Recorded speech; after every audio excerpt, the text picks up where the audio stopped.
Hello friends, I am Tanisha Gangrade and you are watching TG agri. आज के lecture में हम डिस्कस करने वाले हैं वर्ल्ड ट्रेड ऑर्गेनाइजेशन के बारे में, that is WTO।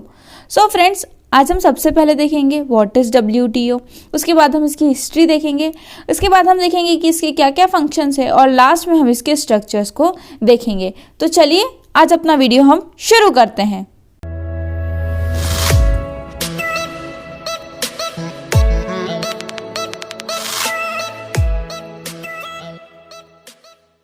World trade organization that is WTO। देखिए WTO क्या है? WTO इज नथिंग बट वो एक 164 कंट्रीज के बीच में एक इंटर गवर्नमेंटल ऑर्गेनाइजेशन है, ठीक है, जिसका मेन एम है या काम होता है कि वर्ल्ड की कंट्रीज के बीच में ट्रेड के रूल्स बनाना और उसे प्रॉपर तरीके से फॉलो करवाना होता है, ठीक है। अब इसका मेन मोटिव क्या होता है? जब अगर हम इसके मेन मोटिव की बात करते हैं तो इसका काम होता है कि सभी कंट्रीज के बीच में फ्री, ऑर्डरली एंड स्मूथ तरीके से ट्रेड को करवाना होता है कि भाई आपका ट्रेड कैसा होना चाहिए, एकदम फ्री, ऑर्डरली एंड स्मूथ होना चाहिए, ठीक है। और साथ ही साथ में ये क्या करता है, इंटरनेशनल ट्रेड में product, services and intellectual property को भी रेगुलेट करता है। अगर आपसे पूछा जाए तो ये किस किस को रेगुलेट करता है, तो ये प्रोडक्ट्स को, है ना, उसके बाद हम बात करते हैं सर्विसेज को, और साथ में ये इंटेलेक्चुअल प्रॉपर्टी को भी इंटरनेशनल ट्रेड में रेगुलेट करता है, ठीक है। अब ये कब स्टैब्लिश हुआ था? तो जनवरी 1, 1995 में मैराकेश ट्रीटी के अंदर ये स्टैब्लिश हुआ था। इसका हेडक्वार्टर जिनेवा, स्विट्जरलैंड में है, ठीक है। चलिए अब हम इसकी बात करेंगे, इसके बाद इसकी हिस्ट्री क्या है। तो देखिए, अब अगर हम हिस्ट्री की बात करें तो इसकी हिस्ट्री अगर हम देखें स्टार्टिंग से कहाँ से स्टार्ट होती है, तो 1930 में जब ग्रेट इकोनॉमिक डिप्रेशन आया था तब से कहीं ना कहीं ये स्टार्ट होती है इसकी हिस्ट्री। तो चलिए देखते हैं हम स्टार्टिंग से। जब हमारा वर्ल्ड वॉर होता है, वर्ल्ड वॉर फर्स्ट, ठीक है, जब वर्ल्ड वॉर फर्स्ट का ख़त्म होने आता है, या बोलते हैं जब वर्ल्ड वॉर फर्स्ट का एंड होने आता है, तो जो सभी कंट्रीज़ की इकोनॉमी कैसी होती है, इकोनॉमी सभी कंट्रीज़ की क्या होती है भाई, उस वक्त डिक्रीज होने लगती है, कम होती है। तो सभी कंट्रीज़ अपनी इकोनॉमी को इम्प्रूव करने के लिए क्या करते हैं, प्रोटेक्शनिस्ट की पॉलिसी अपनाते हैं। कौन सी पॉलिसी अपनाते हैं? प्रोटेक्शनिस्ट की पॉलिसी अपनाते हैं। इस पॉलिसी के अंडर वो क्या करते हैं, टैरिफ और टैक्स को इंक्रीज कर देते हैं। क्या करते हैं? टैरिफ एंड टैक्स को इंक्रीज कर देते हैं, ठीक है भाई, उन्होंने टैरिफ एंड टैक्स को इंक्रीज कर दिया। अब ऐसा माना जाता है कि जो भी ये उन लोगों ने उस वक्त प्रोटेक्शनिस्ट की पॉलिसी अपनाई थी, ये भी कहीं ना कहीं इकोनॉमिक डिप्रेशन का एक कारण बना था, ठीक है। अब क्या होता है, इतना सब कुछ हुआ, उसके बाद क्या होता है, 29 अक्टूबर 1929 में क्या होता है, स्टॉक मार्केट में क्रैश आ जाता है। मतलब बहुत ही बड़ा क्रैश आ जाता है ना। वो मतलब इतना ज़्यादा बड़ा क्रैश होता है कि आज भी हम उसको ब्लैक ट्यूसडे के नाम से जानते हैं। किस नाम से जानते हैं? ब्लैक ट्यूसडे के नाम से आज भी हम उसको जानते हैं। ये जो स्टॉक मार्केट में क्रैश हुआ था उसको ही हम कहीं ना कहीं कहते हैं कि यही क्या था, हमारे इकोनॉमिक डिप्रेशन की स्टार्ट थी, या इकोनॉमिक डिप्रेशन की बिगिनिंग थी। मतलब आप समझ सकते हैं कि जब इकोनॉमिक डिप्रेशन आया था तब वहाँ पे पता है GDP कितना ज़्यादा डिक्रीज हुई थी। तो GDP ग्रेट इकोनॉमिक डिप्रेशन के वक्त ग्लोबल की जो ग्लोबल GDP है वो 27% से फॉल हुई थी, ठीक है। कितने परसेंट से फॉल हुई थी ग्रेट इकोनॉमिक डिप्रेशन के वक्त? 27% से फॉल हुई थी। तो आप समझ लीजिए कि वो कितना बड़ा उसमें प्रॉब्लम आई होगी, या कितना इकोनॉमिक डिप्रेशन उस वक्त हुआ होगा, ठीक है। चलिए, अब ये तो हमने समझा कि भाई ग्रेट इकोनॉमिक डिप्रेशन कैसे आया। अब ऑब्वियसली अब उस वक्त ग्रेट इकोनॉमिक डिप्रेशन आया, मतलब बहुत प्रॉब्लम चल रही थी, जॉब्स नहीं मिल रहे थे, और मतलब काफ़ी ज़्यादा प्रॉब्लम चल रही थी। तो भाई अब क्या हुआ, US ने क्या करा, इस ग्रेट इकोनॉमिक डिप्रेशन को काउंटरएक्ट करने के लिए एक लॉ या एक एक्ट पास किया। उसको क्या बोलते हैं? स्मूथ हॉले एक्ट, ठीक है, हॉले एक्ट, ठीक है। अब इस एक्ट के अंडर उन्होंने क्या करा, टैरिफ बढ़ा दिया, ठीक है, उन्होंने क्या करा, टैरिफ को इंक्रीज कर दिया, या फिर बोल सकते हैं इंपोर्ट अफेयर्स को बहुत ही ज़्यादा इंक्रीज कर दिया। किसने करा था सबसे पहले, ये यूएस ने किया। तो यूएस को देखकर दूसरी इंडस्ट्रियलाइज कंट्रीज ने भी टैरिफ को क्या कर दिया, बढ़ा दिया, है ना। अब जब सभी कंट्रीज ने क्या कर दिया, अपना टैरिफ को बढ़ा दिया, जिसकी वजह से जो वर्ल्ड का इंपोर्ट और एक्सपोर्ट था वो 40 से 60% तक क्या हुआ, डिक्लाइन हो गया, है ना। अब ये तो डिक्लाइन हो गया। अब भाई जब आप बोल रहे हो वर्ल्ड का इंपोर्ट एक्सपोर्ट में 40 से 60% तक का डिक्लाइन हो गया, तो एक क्या वॉर शुरू हो गया, एक टैरिफ वॉर शुरू हो गया, ठीक है, एक टैरिफ वॉर शुरू हो गया कि भाई सभी नेशंस के बीच में एक टैरिफ वॉर हो गया और बहुत सी कंट्रीज के बीच में इंपोर्ट और एक्सपोर्ट भी कम हो गया। अब ये सब तो चल रहा था, साथ ही साथ में उस वक्त क्या आ गया, वर्ल्ड वॉर 2 भी आ गया, ठीक है। अब वर्ल्ड वॉर 2 के बाद तो जो इकोनॉमी की हालत थी वो और भी क्या हो गई, और भी बहुत ज़्यादा बुरी हो गई और डाउन जाते गई। तो अब ये जब सब हो रहा था तब क्या हुआ, जितनी भी मेजर की वर्ल्ड पावर कंट्रीज थी ना, अब उनको लगा कि हमें एक ऐसा ऑर्गेनाइजेशन बनाना चाहिए, एक ऐसा संगठन बनाना चाहिए जो वर्ल्ड की, पूरे वर्ल्ड की इकोनॉमी को क्या करे, कंट्रोल करे, है ना, जो पूरे वर्ल्ड की इकोनॉमी को कंट्रोल करे। इसमें सबसे पहले किसने, यूएस आगे बढ़ा और उन्होंने क्या करा, 1944 में ब्रिटेन वुड्स में एक कॉन्फ्रेंस करी, ठीक है। उस कॉन्फ्रेंस को हम ब्रिटेन वुड्स कॉन्फ्रेंस भी कहते हैं और फॉर्मली इसे United Nations monetary and financial conference कहा जाता है। क्या है, United nation monetary and financial conference कहा जाता है, ठीक है। अब इस कॉन्फ्रेंस में कितने, 44 नेशंस के डेलीगेट आए थे। आपसे पूछा जाए कितने आए थे, तो इस कॉन्फ्रेंस में 44 नेशन के डेलीगेट्स आए थे। अब इस कॉन्फ्रेंस में, ब्रिटेन वुड्स कॉन्फ्रेंस में किस चीज़ की बात हुई, तो ब्रिटेन वुड्स कॉन्फ्रेंस में 2 चीज़ की बात हुई थी। पहली कौन सी बात हुई थी, पहली हुई थी फ्री ट्रेड मूवमेंट की बात हुई थी, ठीक है, फ्री ट्रेड मूवमेंट की बात हुई। और सेकेंड बात हुई थी tax free prepaid agreement, tax free prepaid agreement की बात हुई थी, ठीक है। आया आपको समझ में, ब्रिटेन वुड्स कॉन्फ्रेंस में किस चीज़ की बात हुई, 2 चीज़ पे बात हुई थी, फ्री ट्रेड मूवमेंट की बात हुई और दूसरी किसकी बात हुई थी, टैक्स फ्री प्रीपेड एग्रीमेंट की बात हुई। ये तो 2 चीज़ पे बात हुई थी और साथ में 3 चीज़ों को लाने की बात कही। अब 3 मतलब आप बोल सकते हैं संगठन बोल सकते हैं, ऑर्गेनाइजेशन बोल सकते हैं, उसमें 3 ऑर्गेनाइजेशंस को या संगठन को लाने की बात कही। उसमें कौन कौन सा था, सबसे पहले था इंटरनेशनल मॉनेटरी फंड, ठीक है।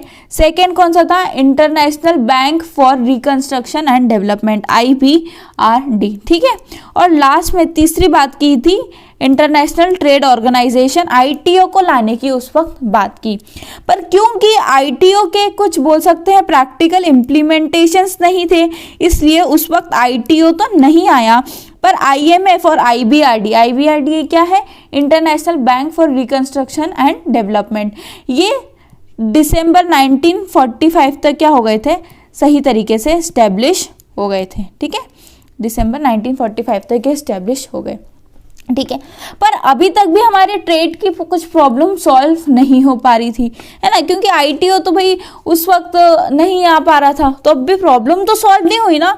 तो फिर क्या हुआ, फिर हमारे पास दूसरा एक्ट आया, फिर हमारे पास आया हवाना चार्टर एक्ट, ठीक है। इस एक्ट में क्या बात की गई थी, इस एक्ट में बात की गई थी कि ट्रेड, इन्वेस्टमेंट और सर्विस को रेगुलेट करने के लिए कुछ रूल्स बनाए गए थे, ठीक है। हवाना चार्टर में क्या हुआ था, trade, investments, services and employments को रेगुलेट करने के लिए कुछ रूल्स बनाए गए, ठीक है। अब इस हवाना चार्टर को स्टेब्लिश करने के लिए 56 कंट्रीज की साइन की जरूरत थी, पर ओनली 53 कंट्रीज ने साइन किए, ठीक है। अब इसमें एक मेन कंट्री कौन सी थी जिसने साइन नहीं की, USA ने इसके लिए साइन नहीं किया।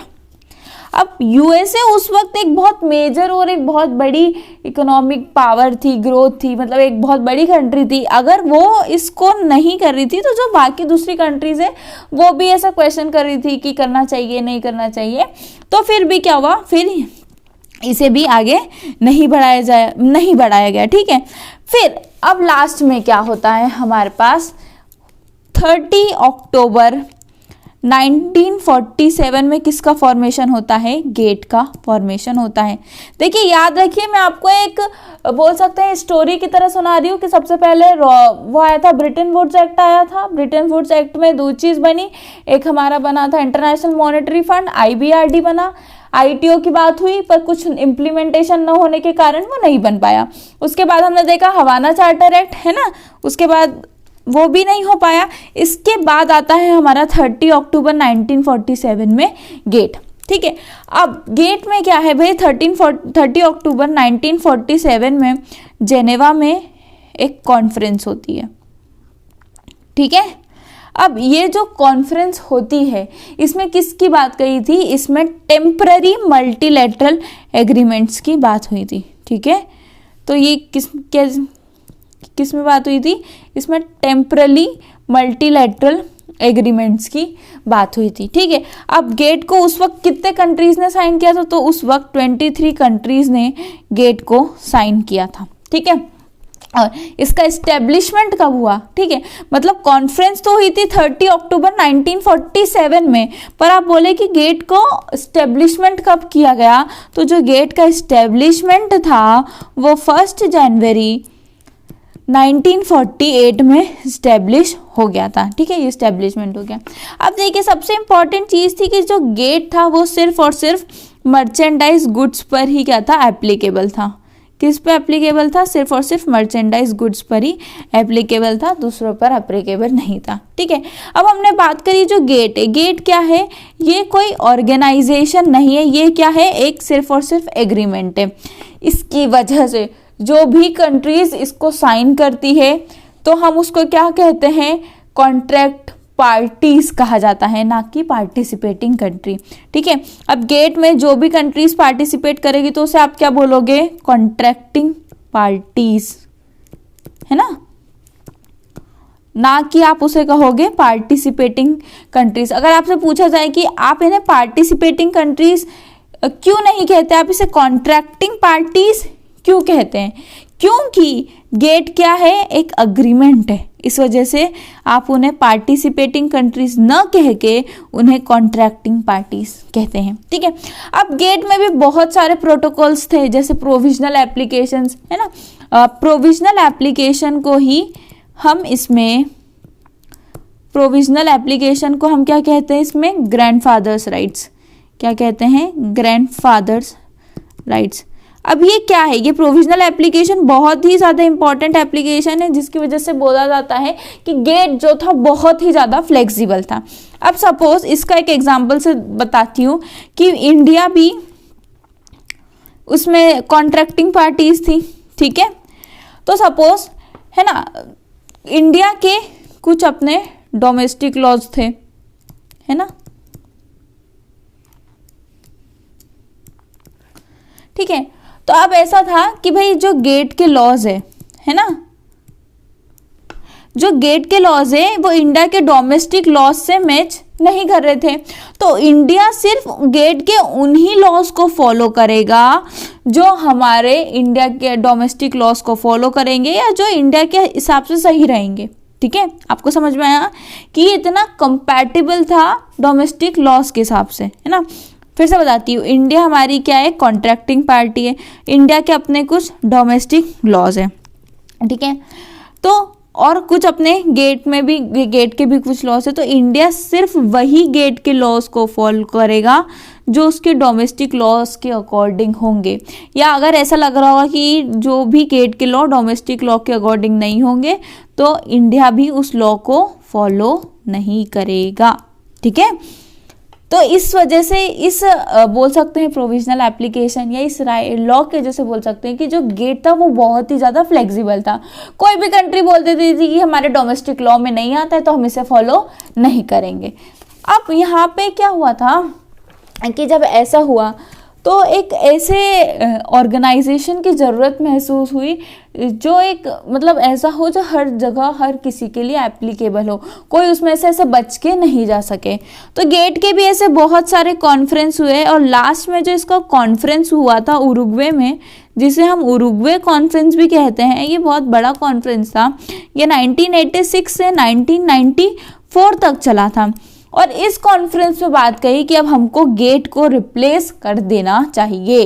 किसको रिप्लेस कर देना चाहिए? गेट को रिप्लेस कर देना चाहिए। ठीक है, तो अब 15 अप्रैल 1994 में माराकेश ट्रीटी होती है। कौन सी ट्रीटी होती है? माराकेश ट्रीटी होती है ना।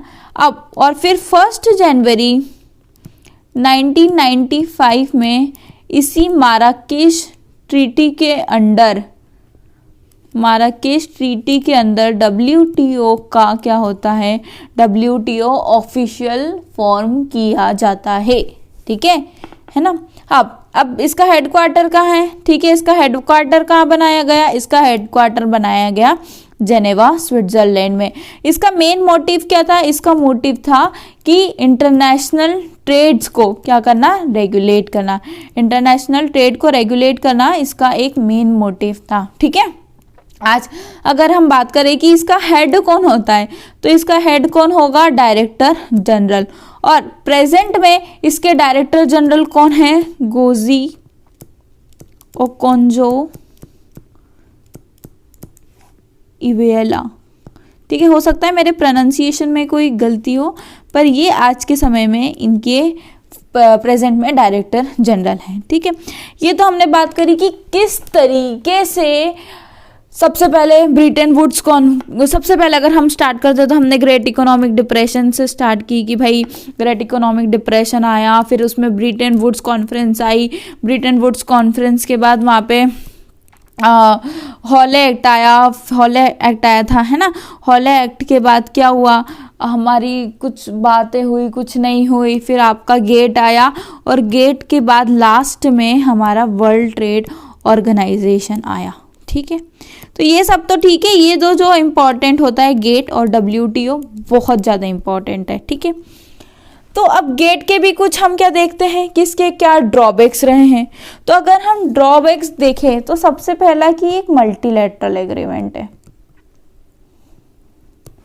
ठीक है, सेकंड की बात करती है कि ये जस्ट एक इंस्टीट्यूशनल फ्रेमवर्क है, मतलब इसका कोई ऑर्गेनाइजेशन नहीं है, इसका कोई हेड नहीं है, इसकी कोई भी फंक्शनल बॉडी नहीं है। ठीक है, थर्ड यही बात है कि इसकी कोई भी फंक्शनल बॉडी नहीं है ना। ये क्या हम देख रहे हैं? गेट के ड्रॉबैक। ठीक है, फोर्थ ये है कि एक ब्यूरोक्रेटिक स्ट्रक्चर है। It is a bureaucratic structure. थोड़ी सी गलती हो गई है मेरी स्पेलिंग में, आप थोड़ा सा देख लीजिएगा, है ना। और लास्ट में कि ये ट्रेड मतलब एग्रीकल्चर और टेक्सटाइल में जितना भी ट्रेड होता है गेट में उसको इंक्लूड नहीं किया जाता। तो ये हमने देखे गेट के क्या क्या ड्रॉबैक्स रहे हैं। ठीक है, अब आगे चलते हैं हम, और आगे अब हम बात करने वाले हैं कि WTO के क्या क्या फंक्शंस हैं। तो सबसे पहले इसका फंक्शन क्या होता है कि इंटरनेशनल ट्रेड के लिए ये रूल्स बनाता है और इंश्योर करता है कि सभी मेंबर्स उसको इम्प्लीमेंट कर रहे हैं कि नहीं, है ना। मतलब इसका काम होता है एक फ्रेमवर्क करता है तैयार और उसका इम्प्लीमेंटेशन देखता है। ठीक है, उसके बाद इसका काम क्या होता है? उसको इंटरनेशनल ट्रेड्स को इन्हांस करना है। अगर कुछ नेगोशिएशंस होते हैं मतलब उसका नेगोशिएशन करवाना मेंबर्स के बीच में, जो भी मल्टीलैटरल ट्रेड एग्रीमेंट्स होते हैं। ठीक है, उसके बाद क्या होता है कि भाई ये सारे रूल्स एंड प्रोसीजर्स बनाता है अगर कोई डिस्प्यूट्स हो रहा है तो उसको सेटलमेंट के लिए, और लास्ट में ये एडमिनिस्टर करता है ट्रेड पॉलिसी रिव्यू मैकेनिज्म्स को। ठीक है, तो इसके हमने 4 मेन फंक्शन देखे। सबसे पहले ये रूल्स बनाता है और ये इंश्योर करता है कि सभी मेंबर्स उसको फॉलो कर रहे हैं कि नहीं कर रहे हैं। ठीक है, सेकंड ये होता है कि इंटरनेशनल ट्रेड को इन्हांस करता है। ठीक है, थर्ड ये होता है कि अगर कभी भी ट्रेड एग्रीमेंट में कोई भी प्रॉब्लम होती है तो नेगोशिएशन करवाता है। ठीक है, और लास्ट में क्या होता है? ट्रेड पॉलिसी के रिव्यूज देखता है। ठीक है, ये एडमिनिस्ट्रेट करता है ट्रेड पॉलिसी डिस्प्यूट्स को, है ना। कोई भी अगर ट्रेड पॉलिसी डिस्प्यूट हो रहा है तो उसको रिजॉल्व करने का काम किसका है, WTO का होता है। चलिए अब आगे हम देखते हैं, अब इसके स्ट्रक्चर की बात करते हैं। तो स्ट्रक्चर में सबसे पहले क्या आता है, मल्टीलेटरल कॉन्फ्रेंस। मल्टीलेटरल कॉन्फ्रेंस की हम बात करते हैं तो ये गवर्निंग इस द गवर्नमेंट, जो इसकी गवर्निंग बॉडी क्या है, WTO। इसमें जितने भी WTO के मेंबर्स हैं वो आते हैं। ये जो मिनिस्ट्रियल कॉन्फ्रेंस होती है वो हर 2 साल में होती है। It has authority to decision all matters under any multilateral trade agreement. इसके पास अथॉरिटी है कि ये सारे डिसीजंस ले सके मल्टीलेटरल ट्रेड एग्रीमेंट के अंडर, ठीक है। चलिए एक है हो गई। उसके बाद आता है जनरल काउंसिल। जनरल काउंसिल जो है हाईएस्ट रूलिंग बॉडी होती है, ठीक है। ये भी सभी WTO मेंबर्स के द्वारा बनाई गई होती है। जब मिनिस्ट्रियल कॉन्फ्रेंस सेशन में नहीं होती है तब जनरल काउंसिल का काम होता है उसको कंडक्ट करवाना, ठीक है। तो अगर हम बात करते हैं कॉन्फ्रेंस की, अभी तक WTO की कितनी कॉन्फ्रेंसेस हो चुकी है, तो अभी तक WTO की 12 कॉन्फ्रेंसेस हो चुकी है, ठीक है। और 12th कॉन्फ्रेंस कहाँ हुई थी, 12th कॉन्फ्रेंस हुई थी जेनेवा में, स्विट्जरलैंड में। और बोला गया है कि जो 13th कॉन्फ्रेंस है वो एस्टिमेट किया गया है कि वो हो सकता है अबू धाबी में होगी, ठीक है। तो ये अभी हमने देखा कि 2 चीज़ देखी हमने, उसका अभी सबसे पहले देखा मिनिस्ट्रियल कॉन्फ्रेंस, उसके बाद जनरल काउंसिल। ओके चलिए आगे बढ़ते हैं। उसके बाद आती है dispute settlement body. This is also compose of all WTO members. ये भी WTO मेंबर्स के द्वारा बनी होती है। It overseas the implementation and effectiveness of the dispute resolution process for all WTO agreements and the implementation of the decision of WTO disputes. Dispute resolution is mandatory and binding on all members, ठीक है। चलिए आगे बढ़ते हैं। आगे हम बात करते हैं तो इसमें कुछ ट्रेड पॉलिसी रिव्यू होती है। ये भी WTO मेंबर्स के द्वारा बनी होती है और ये देखती है ट्रेड पॉलिसी रिव्यू मैकेनिज्म को, ठीक है। ये पीरियोडिकली ट्रेड पॉलिसीज को रिव्यू करती है, प्रैक्टिसेस को रिव्यू करती है। This reviews are intended to provide a general indication of how member states are implementing their obligations. मतलब वो रिव्यू में ये देखती है कि जनरल इंडिकेशंस प्रोवाइड करती है कि किस तरीके से मेंबर्स को इम्प्लीमेंट कर रहे हैं, ठीक है। चलिए इसके बाद क्या आता है, इसके बाद आता है हमारा councils on trades in goods and trades in services and TRIPS. These council operate under the mandate of the General Council and are composed of all WTO members. They provide a mechanism to oversee the implementation and functioning of the general and specific agreement on trade in goods such as on textile and agriculture and trade in services. The Council for the Agreement on Trade Related Aspects of Property, Intellectual Property Rights deal with their respective WTO agreements. और last में आता है हमारे पास secretariat. The secretariat of the WTO is in Geneva. Secretariat का है जेनेवा में, headed होता है डायरेक्टर जनरल द्वारा।